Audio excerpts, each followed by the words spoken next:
ใช่ไหมลมแรงมากเลย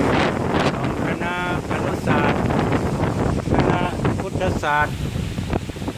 ต้นไม้ละเนระนาด กันโชคด้วยลมพายุตามมาด้วยฝนพร้อมกับลมพายุสาธุขอให้ต้นไม้เหนียวแน่นอย่าได้ล้ม โอ้ยแรงมากสาธุสาธุคุณพระพร้อมนะ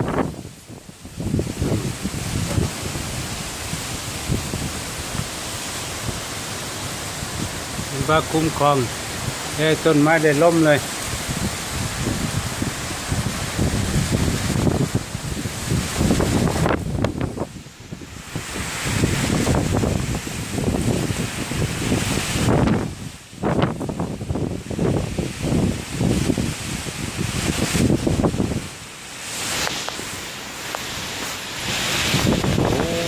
สาธุแรงมากเหมือนสมัยโบราณ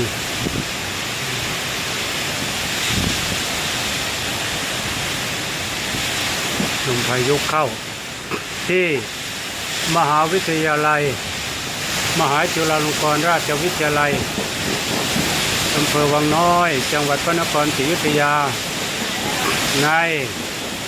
วันที่9วันนี้วันที่9วันที่10วันที่10เดือนมิถุนายนพุทธศักราช2560ช่วงเวลาบ่ายๆลมพายุเข้าประมาณ 4-5 โมงลมค่อนข้างแรงกว่าวันอื่นๆที่เคยประสบมาสาธุขอให้คุณพระคุ้มครองขอให้สันติสุขเกิดขึ้นอย่าให้ต้นไม้ล้มอย่าให้อาคารสถานที่ของมหาวิทยาลัยล้มขอให้ปลอดภัยขอให้ปลอดภัยถึงสถานพยาบาลอันนี้อยู่ทางโรงครัวของมหาวิทยาลัยติดกับคณะครุศาสตร์คณะ